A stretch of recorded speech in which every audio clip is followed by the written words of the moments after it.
Na koni cválá Jindra ze Skalice, vezou s ptáčkem poselství přes Troskovice. Táboří u věžáku a slyší zpívat ženy, sotva je spatří, jsou přepaděni.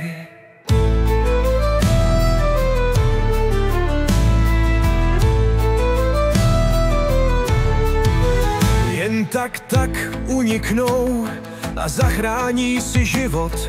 O pár dní později už chlastají pivo. Ptáček zbudí poprask a oba v kládě skončí. Jejich cesty rozdělí se, dobrodružství může začít.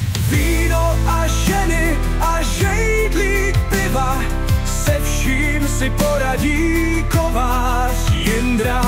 Krajem se protlouká a hraje kostky, posilněn sejvovicí a příslibem pomsty. Lapkové slouží jako výnosný biznis, co neutratí v lázních, za to koupí lepší kyrys. Ženský a souboje na denním pořádku, když na to přijde, scholí celou posádku. Markvart ho ze sna budí a pleš se mu leskne, rata je v plamenech a vzpomínky teskne.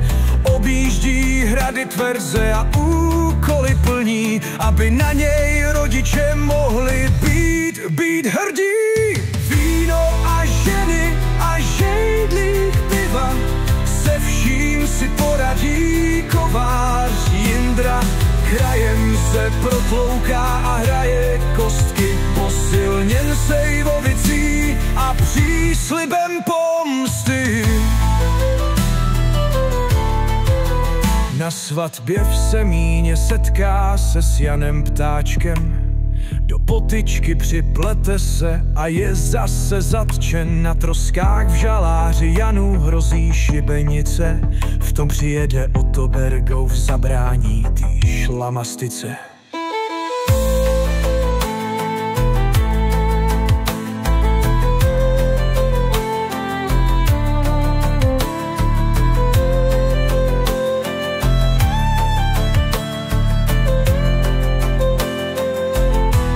Při obléhání such dolů napětí houstne, jen spatří boží pěstů směv jim zhasne.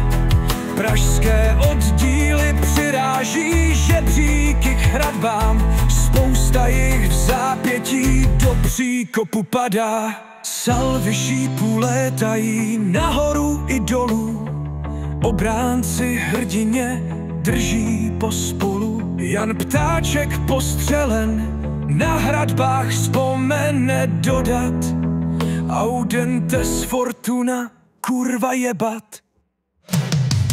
Víno a ženy a žejdlík piva, s armádou přijíždí kovář Jindra.